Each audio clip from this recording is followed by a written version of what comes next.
I'm going to go through the spring release just to show you everything. And then we're going to do a project with the frames mold, the bunny from Les Lapins, and some decoupage paper. So let's just quickly go through the new IOD. Did you guys get your IOD yesterday? What did you think? I want to know what your favorites are. It's interesting to me always to see what has sold and what people are not real super interested in right away, although it's a really huge release. 20 products including the blanks, 16 without the blanks, so it's a really big release. And sometimes, and it's not limited, which means you can go ahead and order whenever you want. So we're going to go through the transfers first, and I'm going to try my best to pronounce. The foil transfer Papillon is gold and silver. I've opened this one up already, and I don't know if you saw my video on YouTube that I posted late last night. This is using Spring Garden in the cabbage mold, and these are pieces from Papillon. And I am not a silver person, but I have to say I love it on these dark colors, and I really like the silver foils in this one. It's got, you know, it's got the birds, and it doesn't show very well on camera. It's got gold and silver foils. It has the birds. I love the butterflies, the cages, the typography. Saint Twen is the transfer that I used on, this is 8 pages. These are small transfers, 8 by 12. And I used these on the bucket I did, sap bucket for Iron Orchid Designs, and the video for this is on their YouTube channel, not my channel. As opposed to the video for all of these little dishes. If you want to go take a look at these dishes that I made, trinket dishes, those are on the Serendipity House YouTube channel. And I'll show you more when we get to that mold. But this is from Saint Twen. And what did I do on the back? Has pieces, I think, from some of the other transfers, like it's one with the Clementine, is that one. Okay, let's see, that's Saint Twen. By any other name. I'm not opening all of these because I'm not sure when I will get to using them, and I really want to fill orders. This is the beautiful peaches and pinks and reds and yellows, and is really good for layering and building up on the florals. Yeah, I love the molds. I'm always like just super attracted to the molds, and that's when I get into the small projects. Sometimes I don't know what to do with them once I make them, but Emily Claire, 8 pages. This to me has a very folksy kind of feel. I am going to open up this one because I'm sure I will use this one on something. I love the colors in this.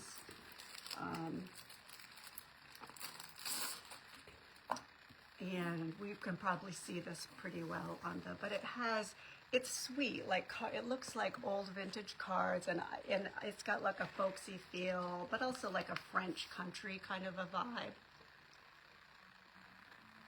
And there's elements I could see, well, I don't know. These are hard for me for furniture. If you do furniture and you use any of these smaller format transfers, I would love to see how you do it. I find it to be a big challenge. First of all, I mostly only find large pieces of furniture. It's hard to build on those small images for me. We got sticks falling out. I love this one, Flora Greca. Let's see if I can get that light. There we go, down. And this one has of the hummingbirds and the colors. I like, you know, the little formats, like, you know, frames. Who got this one? I can't wait to see projects with this one and Madeline too. That's the other. Those are my 2 favorite transfers from this release. But look at the birds and the colors, and you could use your book plate or your other stamps. The small stamps are made to go right into these little spots. So that's one thing I really like when IOD does their releases is they purposely scale things and make them so that they will go together and work with the other products that you already have of theirs. All right, let's not drop the stick on this one. This is Madeline, which of course I love because it's the only large 18 by 12 transfer in this hygiene in this release. And again, it's got the beautiful birds. And I myself am seeing this, I'm going to use it on something with a blue background, like a navy blue. I feel like will look really beautiful against the greens. And I'm not a red person, but the reds are like a purpley, deeper red. They're more blue, and that appeals to me. Look at that sweet guy. Oh, isn't that so pretty? So I'm excited to use this one. There's one paint inlay, which I have mine somewhere, but it's already all cut up. I'm not gonna open and cut up another one because I will not probably use two of these.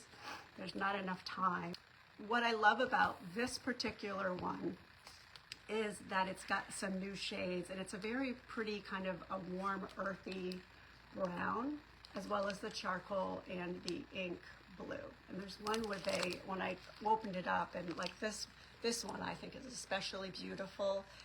The details in the inlay with the, I wish I had pulled mine out. I don't know what I did with my opened one.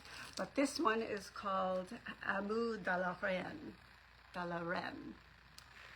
I did take French class decades ago. Although I'm not sure I remember what that means because I'm embarrassed to say what I feel like it means because it doesn't make sense. I'm not going to say it. Okay, let's move on to stamps. Oh my gosh. Hi Dina. Oh, did you buy you bought that one? Did you buy the paint inlay? Amour de la Reine. I am very excited to see what people do with that. I love paint inlay. Sometimes I need to be inspired by other people because I just get stuck in my head and I can't get out of it. Imagine that. Okay, stamps. I love the stamps. I don't use stamps a lot.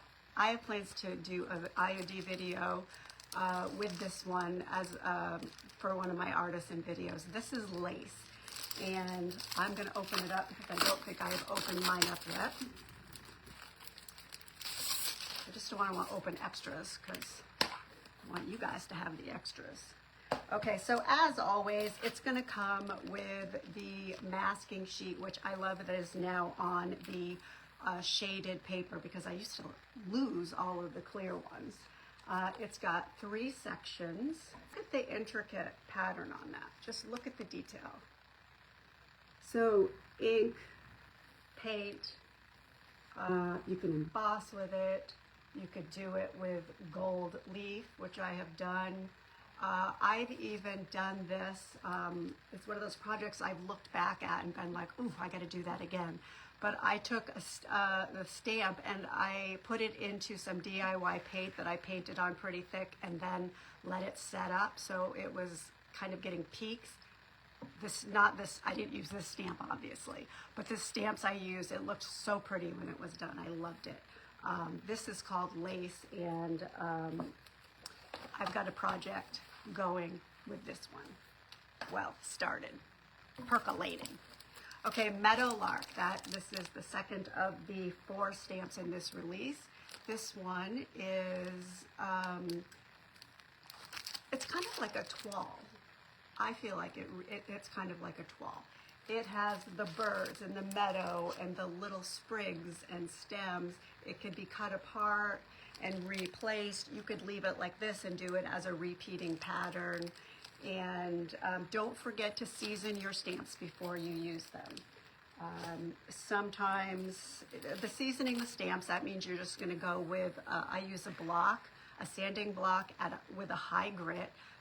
So usually at least 320, and I just go once in this direction and then once in this direction lightly, and it kind of takes off the factory finish, so it helps it grab your paint or your ink better. I have forgotten to do it. I don't think it makes a huge difference, but sometimes if you're trying to figure out why your stamping isn't coming out clear, it's good to be able to check the boxes and of just process of elimination and what did you do and didn't do. Okay, 12 by 12 stamp. This is stamp number 3 of 4. Palais de Fleurs. And this reminds me of one of the older IOD stamps that I can't remember, that was in first generation, that people are always after. So if anybody remembers the name of that stamp from the first gen that everybody just loves, it was like a chandelier kind of stamp. And this reminds me of that, and I think it could be used each as the 4 stamps separately. You can cut them apart or use them like they do on the product picture, where they're just taking the whole thing and doing a repeat pattern. And they're pretty good size. I think this really has a chance to be elegant. And once we start seeing some projects with that, at least for me, it's going to get my, I'm going to start being more inspired. Okay, I'm opening emblems. I haven't opened mine yet. These are the small format in this cute little case here.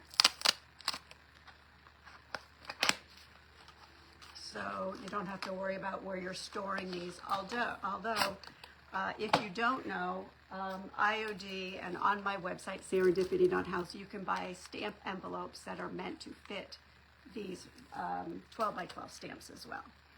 Okay, but look at this.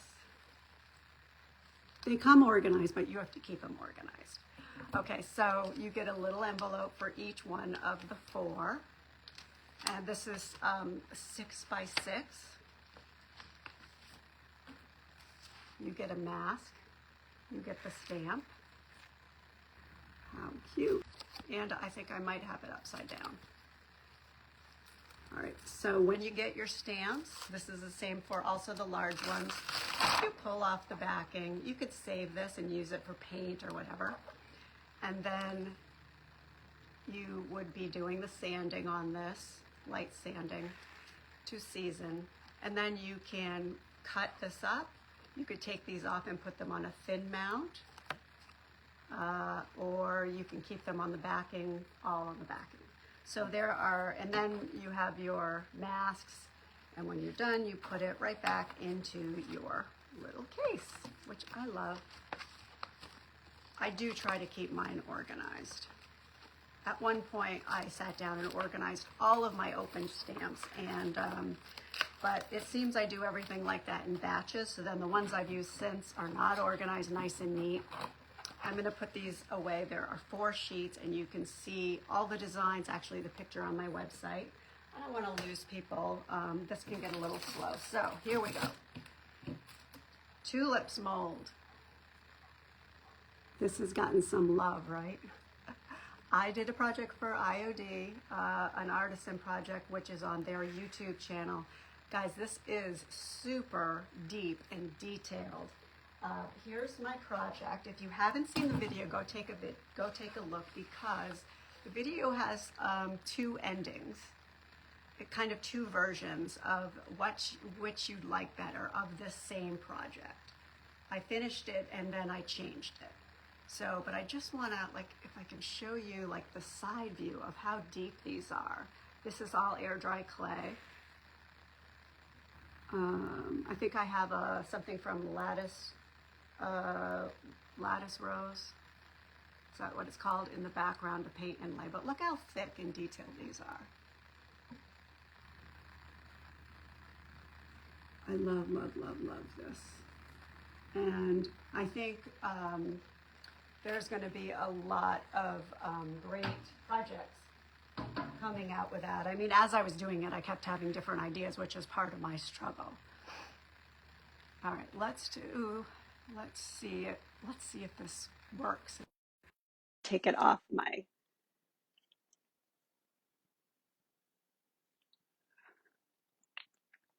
Thank you, thank you, thank you. Love your hair. I agree, I love her hair too. Thank you. You can bake in those. Those are oven safe and food safe silicone. Here's the spring garden mold, which I did not have upside down the first time, which is, I think, adorable. We're not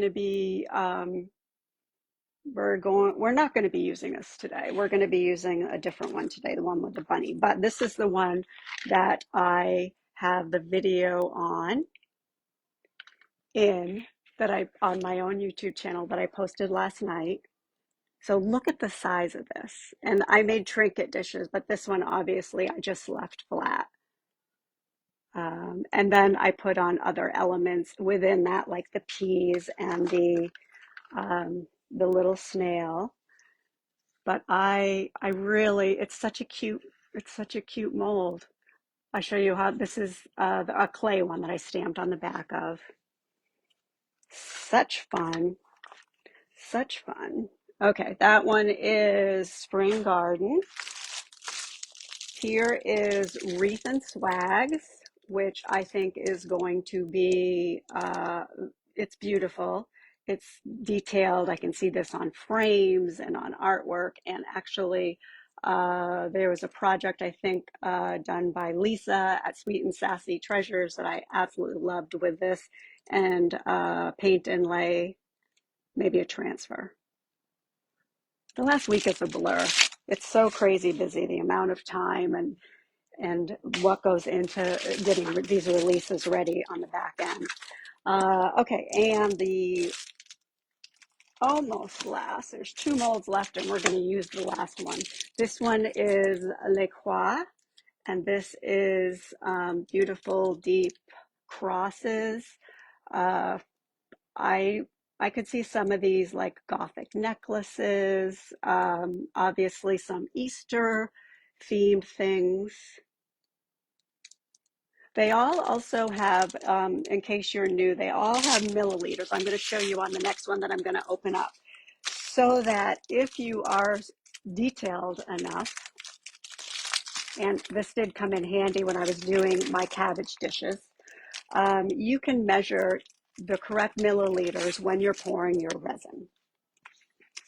So this last mold is Les Lapines. That's the part that I probably need to go refresh my French on. Anyways, cute little bunnies. I wouldn't say hares, they look like bunnies. And egg, nice big egg and a basket. And these are obviously perfect for Easter or just if you know any bunny fanatics.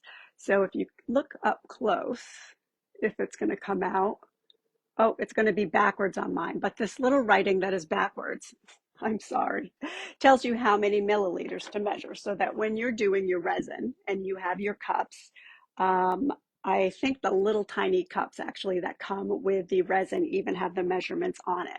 So when I was doing my cabbage leaves for yesterday, I poured just under that amount. For the video yesterday, I poured just under that amount so that I knew I could bend them in the dish. Okay, that's the release. Now,